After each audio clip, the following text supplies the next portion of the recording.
ಆಗೋದಕ್ಕೆ ಮುಂಚೆನೇ ನಾವು ಈ ಒಂದು ಸಂದರ್ಭದಲ್ಲಿ ತಮ್ಮ ಎಲ್ಲರಿಗೂ ಒಂದು ಕಾರ್ಯಾಗಾರ ಹಾಗೂ ಈ ಒಂದು ವರ್ಷದಲ್ಲಿ ನಾವು ಏನು ಮಾಡಬೇಕು ಅಂತ ಒಂದು ಸಂಕಲ್ಪ ಇದೆಲ್ಲ ಮಾಡುವ ನಿಟ್ಟಿನಲ್ಲಿ ಇವತ್ತು ತಮ್ಮ ಎಲ್ಲರಿಗೂ ಇವತ್ತು ಒಂದು ಕಾರ್ಯಾಗಾರವನ್ನು ಏರ್ಪಡಿಸಿದ್ದಾರೆ. ಈ ಕಾರ್ಯಕ್ರಮಕ್ಕೆ ಉದ್ಘಾಟಕರಾಗಿ ಆಗಮಿಸುವ ಕಾರ್ಮಿಕ ಸಚಿವರು, ಸನ್ಮಾನ್ಯ ಜಿಲ್ಲೆಯ ಉಸ್ತುವಾರಿ ಸಚಿವರಾದಂತಹ ಶ್ರೀ ಸಂತೋಷ್ ಲಾಡ್ ಅವರೇ, ವೇದಿಕೆ ಮೇಲೆ ಆಸನವಿರುವ ಹುಬ್ಳಿ ಧಾರವಾಡ ಅಭಿವೃದ್ಧಿ ಪ್ರಾಧಿಕಾರದ ಅಧ್ಯಕ್ಷರಾದಂತಹ ಶ್ರೀ ಶಾಕೀರ್ ಸಂತಿ ಅವರೇ, CEO ಅವರೇ, ವೇದಿಕೆಯಲ್ಲಿ ಆಸನವಿರುವ ಎಲ್ಲ ಗಣ್ಯಮಾನ್ಯರೇ, DDPI ಕೆಳದಿಮಠ ಅವರೇ, ಇವತ್ತು ವಿವಿಧ ಶಾಲೆಗಳಿಂದ ಆಗಮಿಸಿರುವ ಎಲ್ಲ SDMC ಅಧ್ಯಕ್ಷರೇ,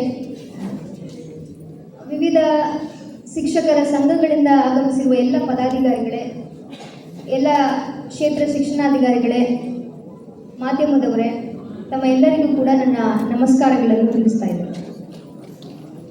ಇದು ನಾವು ಹೋದ ವರ್ಷದಿಂದಲೇ ನಾವು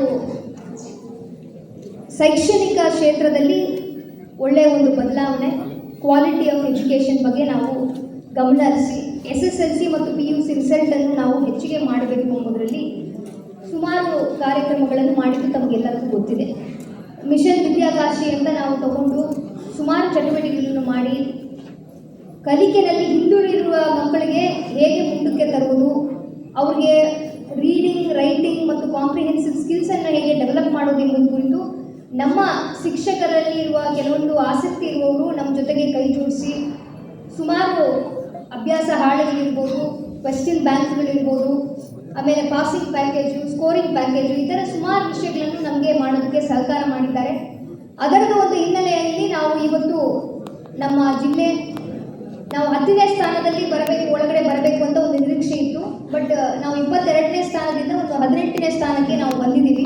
ಸೊ ಒಂದು ಪಾಸಿಟಿವ್ ಆಗಿ ಒಂದು ಮೂವ್ಮೆಂಟ್ ಇದೆ. ನಾವು ನಿರೀಕ್ಷೆ ಮಾಡಿದಷ್ಟು ನಮಗೆ ಇಲ್ಲ ಅಂದ್ರೂ ಒಂದು ಪಾಸಿಟಿವ್ ಆಗಿ ಒಂದು ಮೂವ್ಮೆಂಟ್ ಆಗಿದ್ದಕ್ಕೆ ಇದು ಒಂದು ಕಾರಣ ಆಗಿದೆ. ತಾವೆಲ್ಲರೂ ಕೂಡ ಮಾಡಿದ್ವಿ. ಇವತ್ತು 100% ರಿಸಲ್ಟ್ ತಗೊಂಡಿರುವ ಶಾಲೆಗಳು ಅದನ್ನು ನಾವು ಏನೆಲ್ಲ ಇಲ್ಲಿಂದ ಡೈರೆಕ್ಷನ್ ಕೊಟ್ಟಿದ್ದೀವಿ ಅದು ಸಂಪೂರ್ಣವಾಗಿ ಪಾಲನೆ ಮಾಡಿ ಅವರದೇ ಆದ ಒಂದು ಎಫರ್ಟ್ಸನ್ನು HMಯಿಂದ ಹಿಡಿದು ಎಲ್ಲರೂ ಕೂಡ ಮಾಡಿರುವ ಹಿನ್ನೆಲೆಯಲ್ಲಿ ನಮ್ಮ ಜಿಲ್ಲೆಯಲ್ಲಿ 100% ಮಾಡಿದ ಶಾಲೆಗಳಿಗೆ ಹಾಗೂ ಒಳ್ಳೆಯ ಒಂದು ಮಾರ್ಕ್ಗಳನ್ನು, ಉತ್ತಮ ಅಂಕಗಳನ್ನು ತಗೊಂಡಿರುವ ವಿದ್ಯಾರ್ಥಿನಿಯರಿಗೆ ಕೂಡ ಇವತ್ತು ಒಂದು ಸನ್ಮಾನ ಕಾರ್ಯಕ್ರಮವನ್ನು ನಾವು ಹಮ್ಮಿಕೊಂಡಿದ್ದೀವಿ. ಸೊ ಈ ಒಂದು ಸಂದರ್ಭದಲ್ಲಿ ನಮಗೆ ಜಾಸ್ತಿ ಸಮಯ ಇಲ್ಲ, ಮಾನ್ಯ ಸಚಿವರು ಕೂಡ ಮಾತಾಡೋದಿದ್ದಾರೆ. ನನಗೆ ಒಂದು 2 ವಿಷಯಗಳು ಮಾತ್ರ ನಾನು ಹೇಳಕ್ಕೆ ಇಷ್ಟಪಡ್ತೀನಿ. ಈ ಥರ ನಾವು ಸುಮಾರು ಕಾರ್ಯಕ್ರಮಗಳು ಕಾರ್ಯಾಗಾರ ಹೋದ ಪೂರ್ತಿ ವರ್ಷದೆಲ್ಲ ಮಾಡಿದ್ದೀವಿ, ತಾಲೂಕುವಾರು ಮಾಡಿದ್ವಿ, ಜಿಲ್ಲೆವಾರು ಮಾಡಿದ್ವಿ. ಸೊ ನನ್ನನ್ನು ನೀವು ಹಲವಾರು ಸತಿ ನೋಡಿದ್ದೀರಿ, ನಿಮ್ಮ ಶಾಲೆಗಳಲ್ಲಿ ಎಲ್ಲ ಕಡೆ ನೋಡಿದ್ದೀರಿ. ಸುಮಾರು ಮೀಟಿಂಗ್ಗಳಲ್ಲಿ ನಿಮ್ಮ ಜೊತೆಗೆ ಹೇಗೆ ನಾವು SDMC ಪಾತ್ರ ಏನು, ಟೀಚರ್ಸ್ಗಳ ಪಾತ್ರ ಏನು, ಪೋಷಕರ ಪಾತ್ರ ಏನು, ಶಿಕ್ಷಕರ ಪಾತ್ರ ಏನು, ಮಕ್ಕಳು ಹೇಗೆ ಓದಬೇಕು, ಇದ್ರ ಕುರಿತು ನಾವು ಸುಮಾರಷ್ಟು ಇಂಟ್ರಾಕ್ಷನ್ಗಳನ್ನು ಹಿಂದೆ ಮಾಡಿದ್ದೀವಿ.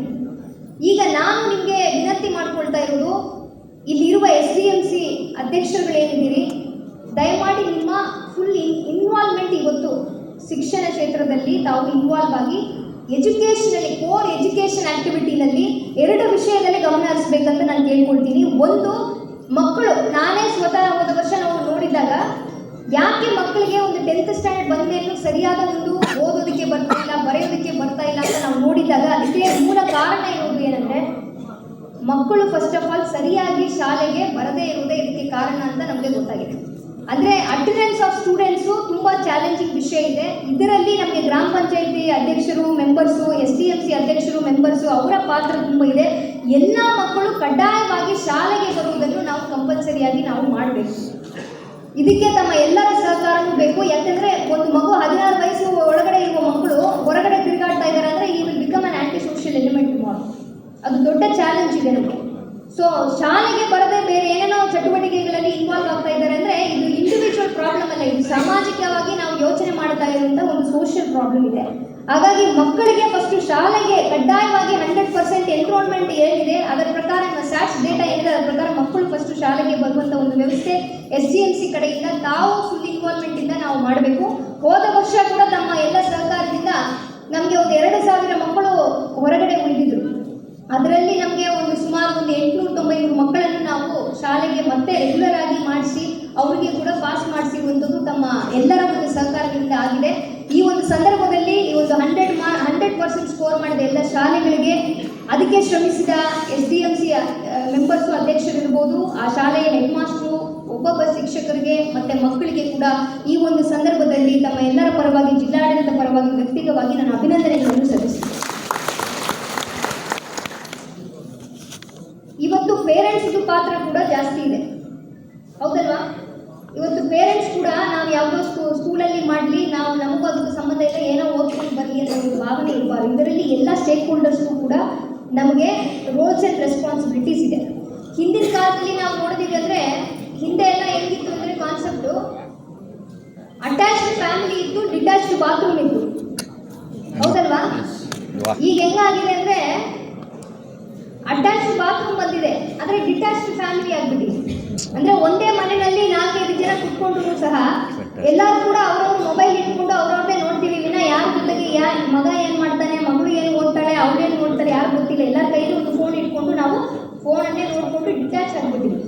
ಆದರೆ ಈಗೇನು 10th ವರೆಗೆ ಇರುವ ಮಕ್ಕಳಿದ್ದಾರೆ, ದಯಮಾಡಿ ನಿಮ್ಮ ಮನೆಯಲ್ಲಿ ಮಕ್ಕಳು ಏನು ಓದ್ತಾ ಇದ್ದಾರೆ, ಏನು ನೋಡ್ತಾ ಇದ್ದಾರೆ, ದಯಮಾಡಿ ನೋಡಿ. ಇವತ್ತು ನಾವು 100% ಯಾಕೆ ತಲುಪೋದಕ್ಕೆ ಆಗ್ತಾ ಇಲ್ಲ, ನಮ್ಮ ಜಿಲ್ಲೆ ಯಾಕೆ ಪ್ರಥಮ ಸ್ಥಾನದಲ್ಲಿ ಬರೋದಕ್ಕೆ ಏನು ಕೊರತೆ ಆಗಿದೆ ಎಂಬುದು ಎಲ್ಲರೂ ಕೂಡ ಯೋಚನೆ ಮಾಡಬೇಕು. ಸಮಸ್ಯೆಗಳು 100 ಇರ್ತವೆ, ಇಲ್ಲ ಅಂತಲ್ಲ. ಸಮಸ್ಯೆಗಳಿದ್ರೆ ಮಾತ್ರ ನಾವು ಏನೋ ಒಂದು ದಾರಿ ಹುಡುಕೋದಕ್ಕೆ ನಮಗೆ ಸಾಧ್ಯ ಆಗ್ತದೆ. ಎವ್ರಿ ಪ್ರಾಬ್ಲಮ್ ಹ್ಯಾಸ್ ಒಂದು ಸೊಲ್ಯೂಷನ್. ಆದರೆ ಅದು ಹೇಗೆ ನಾವು ಡಿಫ್ರೆಂಟ್ ಆಗಿ ಅದನ್ನು ನಾವು ಅಪ್ರೋಚ್ ಮಾಡ್ತೀವಿ ಎಂಬುದರಲ್ಲಿ ಒಂದು ಸಣ್ಣ ಉದಾಹರಣೆ ಹೇಳ್ತೀನಿ. ಒಬ್ಬ ಎಲ್ಲ ಕಡೆ ಹೋಗಿ ಕಳ್ಳತನ ಮಾಡ್ತಾ ಇದ್ದ. ಒಂದು ದಿವಸ ಏನು ಮಾಡಿದ, ಮಹಾರಾಜರ ಒಂದು ಅರಣ್ಮನೆ ಒಳಗಡೆ ಒಂದು ದೊಡ್ಡ ಒಂದು ಮಾವಿನ ಹಣ್ಣು ತೋಟ ಇತ್ತು. ಆ ತೋಟದಲ್ಲೇ ಹೋಗಿ ಒಂದು ಮಾವಿನಕಾಯನ್ನು ಕತ್ಕೊಂಡು ಬಂದಿದ್ದ. ಆವಾಗ ಅಲ್ಲಿರುವ ಸೈನಿಕರೆಲ್ಲ ಅವ್ರಿಗೆ ಸೆರೆ ಹಿಡಿದಿದ್ರು. ರಾಜನ ಹತ್ರ ಕರ್ಕೊಂಡು ಬಂದಾಗ ಅವ್ರು ಹೇಳಿದ್ರು, ಇವನು ನಮ್ಮ ತೋಟದಲ್ಲಿ, ರಾಜನಿಗೆ ಸೇರಿದ, ನಮ್ಮ ಅರಣ್ಮನೆಗೆ ಸೇರಿದ ತೋಟದಲ್ಲಿನೇ ಇವನು ಒಂದು ಮಾವಿನ ಹಣ್ಣು ಕತ್ಕೊಂಡು ಹೋಗಿದ್ದ, ನಾವು ಹಿಡಿದಿದ್ದೀವಿ ಅಂತ. ಆವಾಗ ಏನಾಗಿದೆ ಅಂದರೆ, ರಾಜನೇ ಅವಾಗ ವಾಕಿಂಗ್ ಹೋಗಿದ್ರು. ರಾಜನೇ ಅವನನ್ನು ನೋಡಿದ್ದಾನೆ, ಯಾರಪ್ಪ ಇವ ನಮ್ಮ ತೋಟದಲ್ಲಿ ಬಂದು ಏನೋ ಮಾಡ್ತಾ ಇದ್ದಾನೆ, ಯಾರು ಅವ ಅಂತ ನೋಡಿದ್ದಾಗ ಅವನು ಹೆದರು ಹೋಗಿಬಿಟ್ಟು ಪಕ್ಕದಲ್ಲಿರುವ ಕಲ್ಲು ಅವನು ಎಲ್ಲಿ ಎಸೆತದನ್ನ ಆ ಕಲ್ಲು ರಾಜ ಮೇಲೇ ಹೋಗಿ ಬಿದ್ದು ಅವನ ತಲೆಗೆ ಪೆಟ್ಟಾಗಿದೆ. ಇಷ್ಟೊಂದೆಲ್ಲ ಮಾಡಿದ ಮೇಲೆ ಅವನಿಗೆ ಕರ್ಕೊಂಡು ಬಂದು ಸುಮ್ಮನೆ ಬಿಡ್ತಾರ? ಅವನನ್ನು ಹೋಗಿ ನಿಲ್ಲಿಸಿದ ಮೇಲೆ ರಾಜ ಕೇಳ್ತಾರೆ ಅಲ್ಲಿರುವ ಮಂತ್ರಿಗಳಿಗೆ, ಇವನಿಗೆ ಏನು ಪನಿಷ್ಮೆಂಟ್, ಶಿಕ್ಷೆ ಕೊಡ್ಬೋದು ಅಂತ. ಒಬ್ಬ ಮಂತ್ರಿ ಹೇಳ್ತಾರೆ, ಇವನು ನಾರ್ಮಲ್ ಆಗಿ ನಾವು ಜನರಲಿ ಊರಲ್ಲಿ ಯಾವುದೋ ಒಂದು ಕಳ್ಳತನ ಮಾಡಿದರೆ, ತೋಟದಲ್ಲಿ ಏನೋ ಕಳ್ಳತನ ಮಾಡಿದರೆ 7 ವರ್ಷ ಶಿಕ್ಷೆ ಕೊಡ್ತೀವಿ. ಇವನು ನಮ್ಮ ಅರಮನೆಯಲ್ಲಿ ಇರುವುದನ್ನೇ ಮಾಡಿದ್ದಾನೆ, ಸೊ ಅವನಿಗೆ ಒಂದು 10 ವರ್ಷ ನಾನು ಕೊಡಲೇಬೇಕು ಅಂತ. ಇನ್ನೊಬ್ಬ ಮಂತ್ರಿಗೆ ನೋಡಿ, ನೀವು ಹೇಳ್ರಿ, ನಿಮ್ಮ ಅಭಿಪ್ರಾಯ ಏನಿದೆ ಅಂತ. ಇಲ್ಲ, ಕರೆಕ್ಟ್ ಇದೆ, ಅವನು ಕಳ್ಳತನ ಮಾಡಿದ್ದೆಲ್ಲ ಕರೆಕ್ಟ್ ಇದೆ. ಆದರೆ ಇವನು ಏನು ಮಾಡಿದ್ದಾನೆ, ಕಳ್ಳತನ ಮಾಡುವ ಸಮಯದಲ್ಲಿ ಒಂದು ಕಲ್ಲನ್ನು ರಾಜನ ಮೇಲೆ ಹಾಕಿ ರಾಜನಿಗೆ ತಲೆಗೆ ಪೆಟ್ಟಾಗಿದೆ, ಸೊ ಅಟೆಂಪ್ಟ್ ಮಾಡೋ ಕೇಸ್ ಹಾಕಿ ಇವನಿಗೆ 20 ವರ್ಷ ಅವನಿಗೆ ಜೈಲಲ್ಲಿ ಹಾಕ್ಬಿಡೋಣ ಅಂತ ಅವ್ರು ಇನ್ನೊಬ್ಬ ಒಂದು ಐಡಿಯಾ ಕೊಡ್ತಾ ಇದ್ದಾನೆ. ಇದೆಲ್ಲ ನೋಡಿದ ಮೇಲೆ ರಾಜ ಇನ್ನೊಂದು ಕಡೆ ತಿರುಗಿ ಯಾರೋ ಒಬ್ಬ ಜ್ಞಾನಿಯವರು ಬಂದು ಅರಮನೆಯಲ್ಲಿ ಕೂತಿದ್ರು, ಕೋರ್ಟ್ ಹಾಲಲ್ಲಿ. ಸರಿ, ಅವ್ರು ಸುಮ್ಮನೆ ಇದ್ದಾರೆ ಅಂತ ಹೇಳಿ ಅವ್ರಿಗೆ, ಸರಿ ನಿಮ್ಮ ಅಭಿಪ್ರಾಯ ಹೇಳ್ರಿ, ನೀವೇನಂತೀರಿ, ನೀವು ನೋಡಿದರೆ ಯೋಗಿ ಥರ ಇದ್ದೀರಿ, ಏನಂತ ಹೇಳಿ. ಅವ್ರು ಬಂದು ನನ್ನ ಅಭಿಪ್ರಾಯ ಹೇಳಿ ಅವ್ರೇನು ಹೇಳಿದ್ರು ಗೊತ್ತಾ, ಆ ಮಾವಿನನ್ನು ಕರ್ಕೊಂಡು ಬಂದನಲ್ಲ ಅಲ್ಲಿ ಮುಂದೆನೇ ಇಟ್ಟರು, ಅದನ್ನು ತೆಗೆದು ಹೇಳಿದ್ರು, ಈ ಸೈಜ್ಗೆ ಒಂದು ಗೋಲ್ಡಲ್ಲಿ, ಸ್ವರ್ಣದಲ್ಲಿ ಒಂದು ಮಾವಿನನ್ನು ಮಾಡಿ ಒಂದು ಕೊಟ್ಬಿಡಿ ಅಂತ ಹೇಳಿದ್ರು. ಯಾರಿಗೆ? ಆ ಕಳ್ಳತನ ಮಾಡಿದ್ರು. ರಾಜನಿಗೆ ಶಾಕ್ ಆಗಿದೆ, ಏನು ಹುಚ್ಚಿ ಇದ್ದೀವಿ ಅಂತ. ರಾಜ ಟಕ್ಕಂತ ಹೇಳಿದ್ರು, ನಿಮಗೇನಪ್ಪ, ಎಷ್ಟಪ್ಪ ಕಮಿಷನ್ ಇದರಲ್ಲಿ?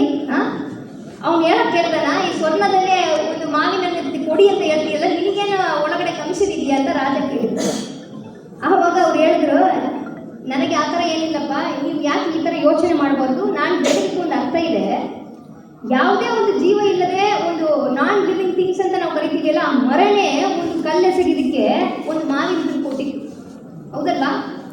ನೀವು ಇಷ್ಟು ದೊಡ್ಡ ರಾಜರಾಗಿದ್ರಿ, ಇಷ್ಟು ಬುದ್ಧಿವಂತರಿದ್ರಿ, ಇಡೀ ಆಳ್ವಿಕೆ ನಿಮ್ಮ ಒಳಗಡೆ ಇದೆ, ಇಷ್ಟು ದೊಡ್ಡ ರಾಜ ನಿಮ್ಮ ಮೇಲೆ ಕಲ್ಲೆಸಗಿದ್ರೆ ಮತ್ತೆ ನೀವೇ ನಮಗೆ ಶಿಕ್ಷೆ ಕೊಡ್ತೀರಾ? ನೀವೊಂದು ಸ್ವರ್ಣದ ಒಂದು ಮಾವಿನನ್ನು ಕೊಡಬೇಕಾಗಿಲ್ವಾ? ನನ್ನ ಲಾಜಿಕ್ ಕರೆಕ್ಟ್ ಇದೆಯಾ? ಯಾಕೆ ಹೇಳ್ತಾ ಇದ್ದೀನಿ ಅಂದರೆ, ಕೆಲವೊಂದು ಅಪ್ರೋಚಸ್ ನಾವು ಯೋಚನೆ ಕೂಡ ಮಾಡಿರಲ್ಲ, ಆದರೆ ಎಲ್ಲ ಇಶ್ಯೂಸ್ಗಳಿಗೂ ನಾವು ಹೇಗೆ ಅಪ್ರೋಚ್ ಮಾಡ್ತೀವಿ ಎಂಬುದು ಡಿಫ್ರೆಂಟ್ ಆಗಿ ನಾವು ನೋಡಬೇಕಾಗುತ್ತೆ. ಆ ಥರ ನೋಡಿದ್ರೆ ಮಾತ್ರ ಹೊಸ ವಿನೂತನವಾದ ವಿಷಯಗಳನ್ನು ನಾವು ಮಾಡೋದಕ್ಕೆ ಮತ್ತು ನಮ್ಮ ಸಮಸ್ಯೆಗಳನ್ನು ಬಗೆಹರಿಸೋದಕ್ಕೆ ನಮಗೆ ಸಾಧ್ಯ ಆಗ್ತದೆ.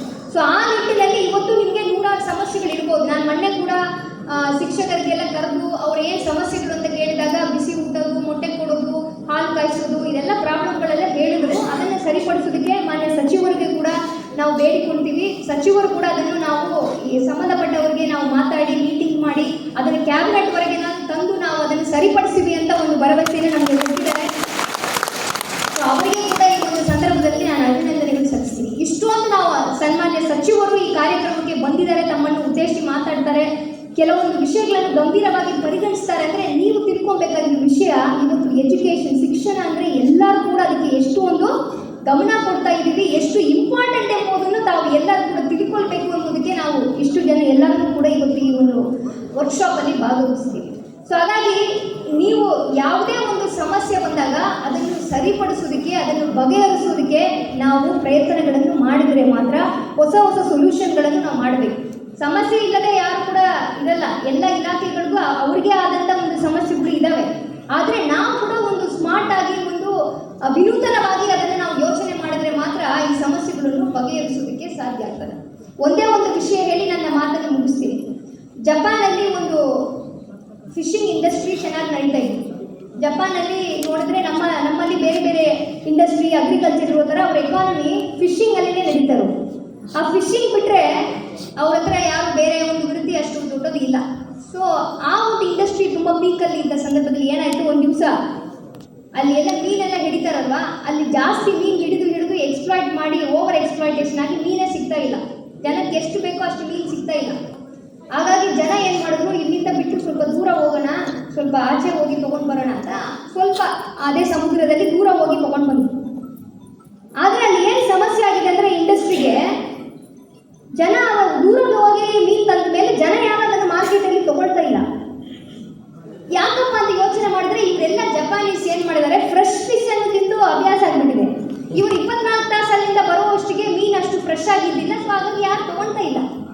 ಇವ್ರಿಗೆಲ್ಲರಿಗೂ ಕೂಡ ಒಂದೇ ಆಶ್ಚರ್ಯ, ಏನಪ್ಪ ಇದು ಇಂಡಸ್ಟ್ರಿ ಇಷ್ಟೊಂದು ಕುಸಿತಾ ಇದೆ ಏನು ಅಂತ. ಜನ ಯಾರು ಅದು ಲೈಕಿಂಗೇ ಆಗ್ತಾ ಇಲ್ಲ.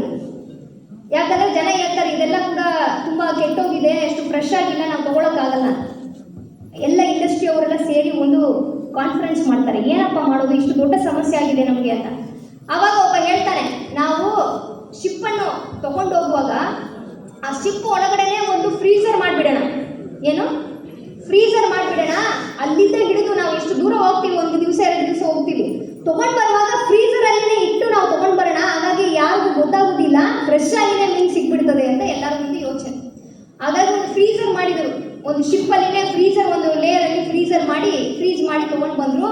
ಆವಾಗಲೂ ಅವರೆಲ್ಲ ಬುದ್ಧಿವಂತರಿದ್ರು.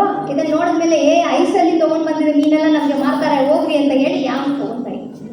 ಅದು ಫ್ಲಾಪ್ ಆಯಿತು. ಈಗ ಇವರೆಲ್ಲ ಮತ್ತೆ ಆತಂಕ ಶುರುವಾಯಿತು, ಏನಪ್ಪ ಅದು ಯಾವ ಒಂದು ಸ್ಕೀಮ್ ವರ್ಕೌಟ್ ಆಗ್ತಾ ಇಲ್ಲ, ಏನು ಮಾಡೋದು, ಇಂಡಸ್ಟ್ರಿ ಹಿಂಗೆ ಆಗ್ತಾ ಇದೆ ಅಂತ. ಇನ್ನೊಬ್ಬ ಅವನು ಹೇಳಿದ, ನಾವು ಒಂದು ಕೆಲಸ ಮಾಡೋಣ, ನಾವು ಫ್ರೀಸರಲ್ಲಿ ಇಟ್ಟರೆ ಇವರೆಲ್ಲ ಕಂಡುಹಿಡಿತಾರೆ, ನಾವು ಫ್ರೀಸರ್ ತೆಗೆದಾಕ್ಬಿಟ್ಟು ನಾವು ಶಿಪ್ಪಲ್ಲಿನೇ ಒಂದು ಲೇಯರಲ್ಲಿ ನೀರನ್ನು ಭರ್ತಿ ಮಾಡೋಣ, ಟ್ಯಾಂಕ್ ಇಟ್ಟು ಆ ನೀರಲ್ಲಿನೇ ಹಿಡಿದ ಮೀನೆಲ್ಲ ನೀರಲ್ಲೇ ಬಿಡೋಣ, ಬಿಟ್ಟು ತೊಗೊಂಡು ಬಂದಿದ್ದೀವಿ ಅಂದರೆ ಇಲ್ಲಿ ಫ್ರೆಶ್ ಆಗಿನೇ ಇರ್ತದೆ, ಹಾಗಾಗಿ ಅದನ್ನು ಮಾರಿಬಿಡೋಣ ಅಂತ ಇನ್ನೊಬ್ಬ ಒಂದು ಐಡಿಯಾ ಕೊಟ್ಟ. ಸರಿ ಆಯಿತು ಅಂತ ಅದನ್ನು ಡಿಸೈನ್ ಮಾಡಿ ತೊಗೊಂಡು ಹೋದ್ರು. ಅಲ್ಲಿ ಎಲ್ಲ ಕೂಡ ಮೀನನ್ನು ಹಿಡಿದು ಹಾಕಿದ್ರು. ಆ ಮೀನು ಪಾಪ ಇಷ್ಟೊಂದು ದೊಡ್ಡ ಸಮುದ್ರದಲ್ಲಿ ಈಜಾಡ್ಕೊಂಡಿದ್ದು ಸಣ್ಣ ಟ್ಯಾಂಕಲ್ಲಿ ಎಲ್ಲ ಮೀನನ್ನು ಹಾಕಿದರೆ ಅದು ಈಜಾಡಿ 24 ತಾಸು ಎಲ್ಲ ಸೊಸ್ಸಾಗ್ಬಿಟ್ಟು ಅದೇ ತನ್ನಿಂದ ಸೆತ್ತೋಗಿದೆ. ಯಾಕಂದರೆ ಏನು ಜೀವಂತ ಮಾಡೋಕ್ಕೆ ಏನು ಆಸಕ್ತಿನೇ ಇಲ್ಲ ಅದು. ಯಾಕಪ್ಪ ಈ ಒಂದು ಟ್ಯಾಂಕಲ್ಲಿ ಬಂದು ನಾವೇನು ಬದುಕೋದು ಅಂತ ಹೇಳಿ ಬದುಕಬೇಕಂತ ಒಂದು ಆಸಕ್ತಿನೇ ಹೋಗಿ ಸೆತ್ತೋಗಿದ್ದೀವಿ. ಇವರೆಲ್ಲ ತೊಗೊಂಡು ಬಂದು ಬೆಳಗ್ಗೆ ಹೋಗಿ ಓಪನ್ ಮಾಡಿ ನೋಡಿದ್ರೆ ಟ್ಯಾಂಕರಲ್ಲಿ ಒಂದು ಮೀನು ಜೀವಂತ ಇತ್ತು. ಏನ್ರಿ ಇದು ಎಲ್ಲ ಆಶ್ಚರ್ಯ ಆಗಿ ಏನಪ್ಪ ಮಾಡೋದಂತೆಲ್ಲ ತಲೆ ಮೇಲೆ ಕೈ ಹಾಕೊಂಡು ಕೂತು. ಆವಾಗ ಒಬ್ಬ ಯಂಗ್ ಫೆಲೋ ಬಂದ, ನೀವೆಲ್ಲ ಮಾಡಿದೆಲ್ಲ ಸರಿ, ಒಂದು ಮಾತ್ರ ನೀವು ತಪ್ಪು ಮಾಡಿದ್ರಿ, ನಾನು ಹೇಳೋದು ಮಾಡಿ ಈ ಇಂಡಸ್ಟ್ರಿ ಮತ್ತೆ ಸಕ್ಸಸ್ ಆಗುತ್ತೆ ಅಂತ ಹೇಳಿದೆ. ಏನು ಮಾಡಬೇಕಪ್ಪ ಅಂತ. ಆವಾಗ ಅವ್ನು ಹೇಳಿದ, ನೀವು ಒಂದು ಟ್ಯಾಂಕರಲ್ಲಿ ನೀರು ಹಾಕಿದ್ರಲ್ವಾ, ಅದರಲ್ಲಿ ಮೀನು ಬಿಟ್ರಿ, ಆದರೆ ಅದ್ರ ಜೊತೆಗೆ ಒಂದು ದೊಡ್ಡ ಒಂದು ಶಾರ್ಕ್ ಮೀನನ್ನು ಬಿಡ್ರಪ್ಪ ನೋಡಿ ಅಂತ ಹೇಳಿದ್ರು. ಇವರು ದೊಡ್ಡ ಟ್ಯಾಂಕಲ್ಲಿ ಉಳಿದ ಚಿಕ್ಕ ಮೀನೆಲ್ಲ ಹಾಕ್ಬಿಟ್ಟು ಒಂದು ಶಾರ್ಕ್ ಮೀನನ್ನು ಒಳಗಡೆ ಬಿಟ್ಟರು. ಈಗ ಅವರು ಅಲ್ಲಿಂದ ಅಬ್ಸರ್ವ್ ಮಾಡ್ಕೊಂಡು ಬರ್ತಾ ಇದ್ದಾರೆ, ಈ ಎಲ್ಲ ಮೀನು ಆ ಟ್ಯಾಂಕ್ ಒಳಗಡೆ ಇದೆ ಎಲ್ಲ ಮೀನು ಜೀವಕ್ಕೋಸ್ಕರ ಈ ಶಾರ್ಕ್ ಬಾಯಿಂದ ತಪ್ಪಬೇಕು ಅಂತ ಹೇಳಿ ಅಲ್ಲಿ ಇಲ್ಲಿ ಎಲ್ಲ ಓಡಾಡ್ತಾ ಇದೆ. ಫುಲ್ ಎನರ್ಜೆಟಿಕ್ ಆಗಿದೆ ಮೀನು. ಇಲ್ಲಿ ಬಂದು ಶೋರ್ಗೆ ಬಂದು ಸೇರಿದ ಮೇಲೆ ಓಪನ್ ಮಾಡಿದ್ರೆ ಅಷ್ಟು ಫ್ರೆಶ್ ಆಗಿದೆ. ಎಲ್ಲರೂ ಮೀನು ತುಂಬ ಚೆನ್ನಾಗಿದೆ ಅಂತ ಹೇಳಿ ಫ್ರೆಶ್ ಮೀನು ಮತ್ತೆ ಸಿಕ್ಕಿದೆ ಅಂತ ಹೇಳಿ ಎಲ್ಲರೂ ಚೆನ್ನಾಗಿ ಹೋಗ್ಬೋದು. ಈಗ ಆಮೇಲೆ ಬಂದು ಅದನ್ನು ಅನಲೈಸ್ ಮಾಡಿದ್ರು. ಇದೇನು ಸುಮ್ಮನೆ ಕತೆ ಹೇಳ್ತೀನಿ ಅಲ್ಲ, ಇದು ಒಂದು ಕೇಸ್ ಸ್ಟಡಿನೇ ಇದೆ. MBA ಆಕ್ಸ್ಫರ್ಡ್ ಯೂನಿವರ್ಸಿಟಿನಲ್ಲಿ ಒಂದು ಕೇಸ್ ಸ್ಟಡಿ ಮಾಡಿದ್ದಾರೆ ಈ ವಿಷಯದ ಬಗ್ಗೆ. ಸೊ ಆವಾಗ ಅವರು ಅದನ್ನು ಯೋಚನೆ ಮಾಡಿ ಏನಪ್ಪ ಇದಾಗಿದೆ ಅಂತ ಯೋಚನೆ ಮಾಡಿದಾಗ ಅವ್ರಿಗೆಲ್ಲ ಗೊತ್ತಾಗಿದೆ, ಎಲ್ಲೋ ಒಂದು ಕಡೆ ನಮಗೆ ಸಮಸ್ಯೆ ಇಲ್ಲಾದರೆ ಮನುಷ್ಯ ಜೀವಂತ ಇರೋದಕ್ಕೇನೆ ಸಾಧ್ಯ ಆಗೋದಿಲ್ಲ. ಯಾವ ಸಮಸ್ಯೆ ಬಂದಾಗಲೇ ನಾವು ಬುದ್ಧಿ ಉಪಯೋಗಿಸೋದು, ನಮ್ಮೆಲ್ಲ ಎನರ್ಜಿ ಸ್ಪೆಂಡ್ ಮಾಡೋದು, ಏನು ಮಾಡಬೇಕು ಅಂತ ಒಂದು ತಿಳುವಳಿಕೆ ಬರೋದು. ಏನೇ ಇಲ್ಲಾಂದರೆ ಭೂಮಿ ಹೆಂಗೆ ನಡೆಯೋದು, ಯಾವುದು ನಡೆಯೋದಿಲ್ಲ. ಹಾಗಾಗಿ ಆ ಮೀನುಗಳಿಗೆ ತನ್ನ ಜೀವಕ್ಕೆ ಏನೋ ಒಂದು ಸಮಸ್ಯೆ ಬಂದಿದೆ ಅಂತ ಒಂದು ಆತಂಕ ಬಂದಾಗಲೇ ಎಲ್ಲ ಕೂಡ ಚೆನ್ನಾಗಿ ಓಡಾಡ್ಕೊಂಡು ಅದರಲ್ಲಿ ತಪ್ಪಿಸ್ಕೊಂಡಿತ್ತು. ಹಿಂದೆ ಏನಿತ್ತು, ಶಾರ್ಕ್ ಇಲ್ಲದೆ ಇದ್ದಾಗ ಅದೇ ತನ್ನ ಜೀವನೇ ಬೋರಾಗಿ ಜೀವನೇ ಬಿಟ್ಬಿಟ್ಟಿತ್ತು. ಸೊ ಹಾಗಾಗಿ ನಾವು ತಿಳ್ಕೊಬೇಕಾದ ವಿಷಯ, ನಮಗೆ ಕಷ್ಟ ಇದೆ ಅಂತ ಹೇಳಿ ಕಷ್ಟ ಮಾತ್ರ ನೋಡೋದಲ್ಲ, ಕಷ್ಟದಲ್ಲಿ ನಾವು ಆಪರ್ಚುನಿಟೀಸನ್ನು ನಾವು ಹೆಂಗೆ ಇಡೋದು, ನಮಗೆ ಅಡ್ವಾನ್ಸಿಟಿ ಬಂದಾಗ ಅದನ್ನು ಆಪರ್ಚುನಿಟಿಯಾಗಿ ಹೇಗೆ ಚೇಂಜ್ ಮಾಡೋದು ಎಂಬುದು ನಿಮಗೆ ಯಾಕೆ ಹೇಳ್ತಾ ಇದ್ದೀನಿ ಅಂದರೆ, ನೀವು ನಿಮ್ಮ ಮಕ್ಕಳಿಗೆ, ಶಾಲಾ ಮಕ್ಕಳಿಗೆ ಆ ಒಂದು ಭಾವನೆಯನ್ನು ಉಂಟು ಮಾಡುವ ಜವಾಬ್ದಾರಿ ಯಾರಿದೆ, ನಮ್ಮದೇ ಇದೆ. ಸೊ ಹಾಗಾಗಿ ನಿಮಗೆ ಹೇಳ್ತಾ ಇದ್ದೀನಿ, ನಮಗೆ ಒಂದು ಸಣ್ಣ ಸಮಸ್ಯೆಗಳು ಬಂದರೆ ನಾವು ಹಂಗೆ ಬಿಟ್ಬಿಟ್ಟು ಇದೇ ಕಾರಣ ಅದೇ ಕಾರಣ ಅಂತ ಹೇಳೋದಲ್ಲ. ಸಮಸ್ಯೆಗಳು ಬಂದಾಗ ಅದನ್ನು ಸ್ಟಾರ್ಟ್ ಹೇಗೆ ನಾವು ಸಾಧನೆ ಮಾಡಬೇಕಾಗಿರೋದು ಎಂಬುದು ನಮ್ಮನ್ನು ನೋಡಿ ನಮ್ಮ ಮಕ್ಕಳು ಕಲಿಬೇಕಾಗಿದೆ. ಇನ್ನೊಂದು ಲಾಸ್ಟ್ ಒಂದೇ ಒಂದು ವಿಷಯದಲ್ಲಿ ನನ್ನ ಮಾತು ಮುಗಿಸ್ತೀನಿ. 3 ಟೈಪ್ ಆಫ್ ಮಕ್ಕಳು ನಮ್ಮ ಕ್ಲಾಸಲ್ಲಿ ಇರೋದು. ಇಲ್ಲೆಲ್ಲ SDMC ಅವರು ಬಂದಿದ್ದೀರಿ, ಸ್ವಲ್ಪ ದಯಮಾಡಿ ಗಮನಿಸಿ, ಟೀಚರ್ಸ್ ಗಮನಿಸಿ. ದಯಮಾಡಿ ಯಾವ ಮಗುವನ್ನು ಕೂಡ ನೀನು ದಡ್ಡ ಇದೆಯಾ, ನಿಮ್ಗೆ ಏನು ಬರಲ್ಲ ಅಂತ ದಯಮಾಡಿ ಹೇಳಕ್ಕೆ ಹೋಗ್ಬೇಡಿ. ಇಲ್ಲಿ ಎಲ್ಲ ಸಂಸ್ಥೆಯ ಮುಖ್ಯಸ್ಥರೆಲ್ಲ ಕೂಡ ಇಲ್ಲಿ ಬಂದಿದ್ದೀರಿ. ನನ್ನ ಪ್ರಕಾರ 3 ಟೈಪ್ ಆಫ್ ಸ್ಟೂಡೆಂಟ್ಸ್ ಇರೋದು, ನನ್ನನ್ನು ಸೇರಿ. ಯಾವುದಂದ್ರೆ ಫಸ್ಟ್ ಟೈಪ್ ಆಫ್ ಮಕ್ಕಳು ಚೆನ್ನಾಗಿ ಓದ್ತಾರಪ್ಪ, ಎಲ್ಲದೆಲ್ಲ 100 ಮಾರ್ಕ್ಸ್ ತೊಗೊಳ್ತಾರೆ, ಬ್ರಿಲಿಯಂಟ್ ಇರ್ತಾರೆ. ಈಗೆಲ್ಲ ಬಂದಿರಲ್ಲ ಮಕ್ಕಳು, ನಾವು ಏನು ಸನ್ಮಾನ ಮಾಡ್ತೀವಿ, ಆ ಗ್ರೂಪ್ಗೆ ಸೇರಿರೋರು. ಇನ್ನೊಂದು ಗ್ರೂಪ್ ಸೇರಿರೋರು ನಂತರ ಮಾತಾಡ್ತಾರೆ, ಡ್ಯಾನ್ಸ್ ಆಡ್ತಾರೆ, ಸುಮಾರು ವಿಷಯಗಳನ್ನು ಮಾಡ್ತಾರೆ, ಮ್ಯೂಸಿಕ್ ಮಾಡ್ತಾರೆ, ಹಾಡು ಹಾಡ್ತಾರೆ, ಎಲ್ಲ ಡ್ರಾಮಾ ಮಾಡ್ತಾರೆ, ಆ ಥರ ಥಿಯೇಟರ್ ಆರ್ಟ್ಸ್ ಎಲ್ಲನೂ ಕೂಡ ಇರ್ತಾರೆ. ಅವರನ್ನು ಬದುಕಿಬಿಡ್ತಾರೆ. ಯಾಕಂದರೆ ಅವ್ರಿಗೆಲ್ಲ ಏನೋ ಟ್ಯಾಲೆಂಟ್ ಇರ್ತದೆ, ಅಷ್ಟೇನೋ ಓದಕ್ಕೆ ಬರಲ್ಲ ಅಂದ್ರೂ ಟ್ಯಾಲೆಂಟ್ ಇರ್ತದೆ. ಆ ಟ್ಯಾಲೆಂಟಿಂದ ಯಾರಿಂದಲೂ ಬರೆಸ್ಕೊಳ್ಳಲ್ಲ, ಅವರು ತಪ್ಪಿಸ್ಕೊಂಡು ಬಂದುಬಿಡ್ತಾರೆ. ಅದು ಸೆಕೆಂಡ್ ಕ್ಯಾಟಗರಿ ಆಫ್ ಮಕ್ಕಳು. ಈ 2 ಇಲ್ಲದೆ ಒಂದು ಇರ್ತಾರಲ್ಲ, 3ನೇ ಕ್ಯಾಟಗರಿ, ಓದೋದು ಬರಲ್ಲ, ಏನು ಅವರು ಸ್ಪೋರ್ಟ್ಸಲ್ಲಿ ಇರಲ್ಲ, ಏನು ಬೇರೆ ಆ್ಯಕ್ಟಿವಿಟಿನಲ್ಲಿ ಎಕ್ಸ್ಟ್ರಾ ಕರಿಕ್ಯುಲರ್ ಆ್ಯಕ್ಟಿವಿಟಿನ 0 ಇರ್ತಾರೆ, ಯಾವುದು ಬರಲ್ಲ. ಅವ್ರಿಗೇನು ಮಾಡೋದು, ಅವರೆಲ್ಲರೂ ಕೂಡ ಒಂದು ಹೇಳ್ತೀನಿ ನೋಡಿ, ಅವರೆಲ್ಲರೂ ಕೂಡ ಈ ಫಸ್ಟ್ 2 ಕ್ಯಾಟಗರಿ ಇರ್ತಾರಲ್ವಾ, ಯಾರು ಚೆನ್ನಾಗಿ ಓದೋರು, ಎರಡನೇದು ಟ್ಯಾಲೆಂಟೆಡ್ ಪೀಪಲ್, ಅವರು ಇಬ್ಬರು ಕೂಡ ಸಂಬಳ ತಗೊಳ್ಳೋರು. ಆ 3ನೇ ಕ್ಯಾಟಗರಿ ಇದ್ದಾರಲ್ವಾ, ಅವರು ಸಂಬಳ ಕೊಡುವ ಕ್ಯಾಟಗರಿನಲ್ಲಿ. ನಾವೆಲ್ಲರೂ ಕೂಡ ಸಂಬಳ ತಗೊಳ್ಳೋ ಕ್ಯಾಟಗರಿನಲ್ಲಿ ಇದ್ದೀವಿ.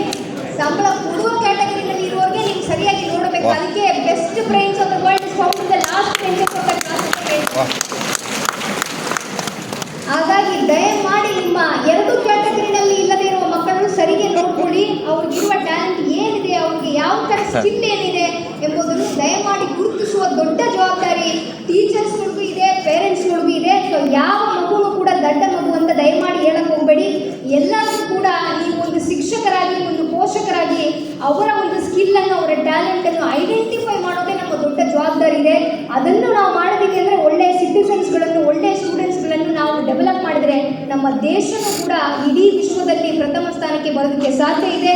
ಹಾಗಾಗಿ ಇವತ್ತು ತಾವೆಲ್ಲರೂ ಕೂಡ ಅದನ್ನು ಮಾಡ್ತೀರಿ ಅಂತ ಭಾವನೆಯಿಂದ ಈ ವರ್ಷ ಹೊಸ ಹೊಸ ಯೋಜನೆಗಳನ್ನು ನಾವು ಮಾಡಿ, ನೂತನವಾದ ಕಾರ್ಯಕ್ರಮಗಳ ಮುಖಾಂತರ ಮಕ್ಕಳಿಗೆ ಸ್ವಲ್ಪ ಸ್ಫೂರ್ತಿದಾಯಕವಾಗಿ ಅವರಿಗೆ ಮೋಟಿವೇಟ್ ಮಾಡಿ, ಎಲ್ಲರೂ ಕೂಡ SSLC PUC ಎಕ್ಸಾಮಲ್ಲಿ ಪಾಸ್ ಮಾಡುವಂಥ ಕೆಲಸ ಪ್ರತಿಯೊಬ್ಬರು ಕೂಡ ಮಾಡಬೇಕು ಅಂತ ಈ ಒಂದು ಸಂದರ್ಭದಲ್ಲಿ ನಮಗೆ ಹೇಳ್ತಾ, ಅದಕ್ಕೆ ಜಿಲ್ಲಾಡಳಿತ, ಜಿಲ್ಲಾ ಪಂಚಾಯತ್ ಮತ್ತು ನಮ್ಮ ಸರ್ಕಾರದ ಎಲ್ಲ ಸಹಕಾರವೂ ತಮ್ಮೊಂದಿಗೆ ಇರುತ್ತದೆ ಅಂತ ಹೇಳಿ ಈ ಒಂದು ಸಮಯದಲ್ಲಿ ತಮ್ಮ ಎಲ್ಲರಿಗೆ ಮತ್ತೊಮ್ಮೆ ಶುಭ ಹಾರೈಸಿ ನನ್ನ ಮಾತನ್ನು ಮುಗಿಸ್ತೀನಿ. ಧನ್ಯವಾದಗಳು.